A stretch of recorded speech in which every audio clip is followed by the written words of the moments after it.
Chapter 4. Crocodile Farm. What did we hit? Bess cried out. Oh, I hope it didn't ram a hole in the skiff. I doubt it, Danny replied. From the deck, he picked up a long pole with a pronged hook on the end. Leaning over the side, he poked around under the boat and raised an enormous pile of matted mangrove roots and leaves. With a chuckle, he swung it into the skiff. Ugh! Bess cried out.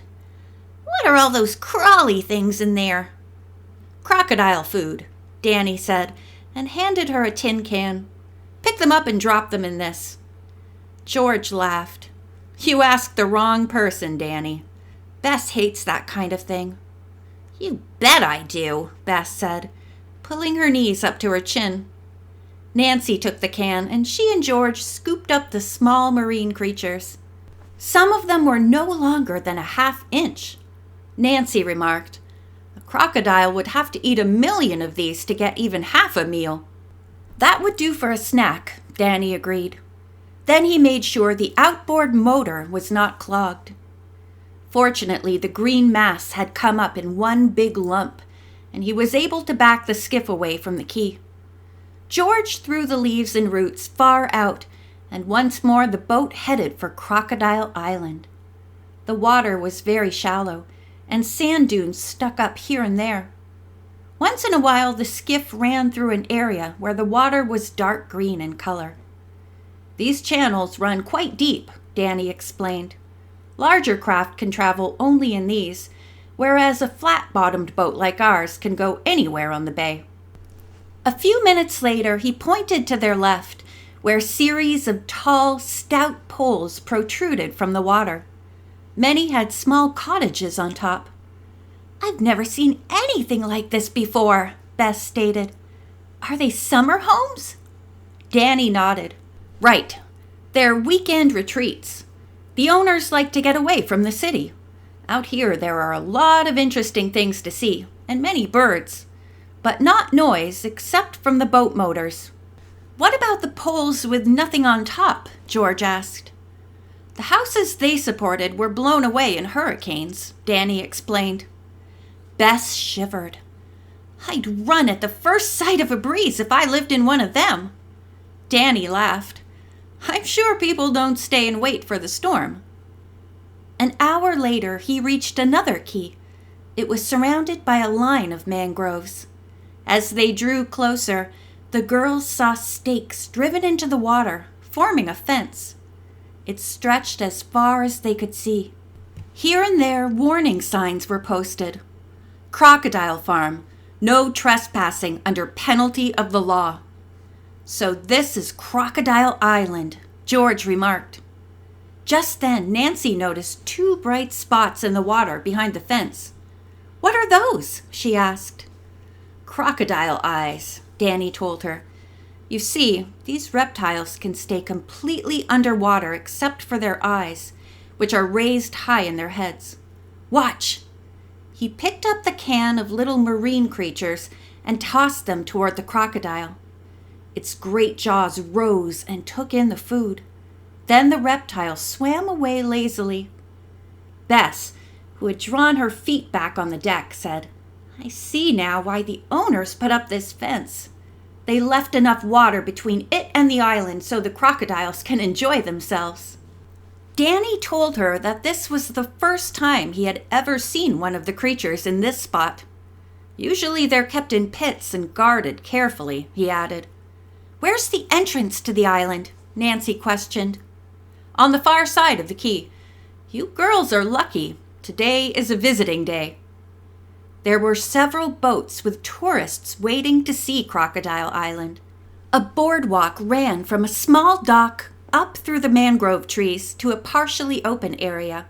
Here, among the mangrove trees, were shallow pits fenced in with 5-foot concrete walls. Fresh seawater flowed into them through pipes. There was an elevated area in each pit so the reptiles could stay either in or out of the water. A small Irish terrier ran around, barking loudly at the visitors. His name is E.F., Danny explained. I know because I've been here before. E-Fee? Bess asked.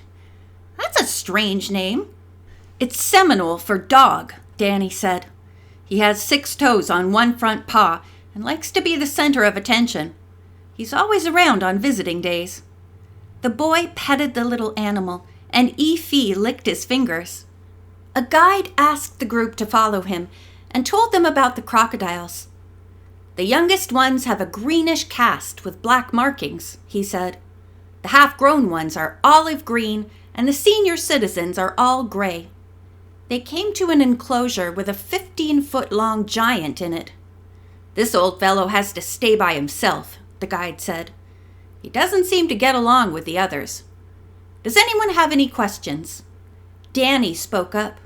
I've heard that crocodiles can drown. Is that true?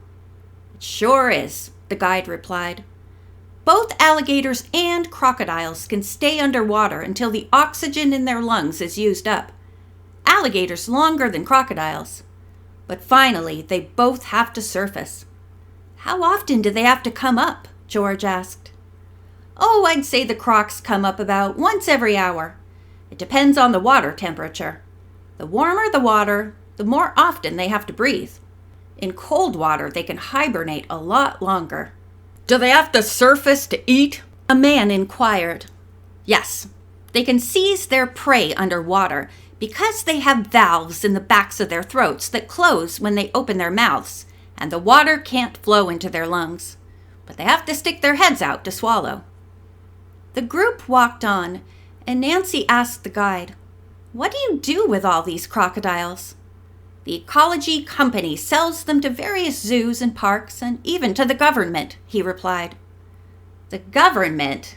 George repeated. What would Uncle Sam do with a lot of crocodiles? The guide told her they were distributed to certain areas. You have probably heard that the crocodile is a vanishing species. We are trying to do our part in seeing that American crocodiles do not become extinct. At this remark, Bess heaved a great sigh. Would America really be badly off if it didn't have any? The guide looked at her with contempt in his eyes. Young lady, if you knew anything about ecology, you would realize how useful they are.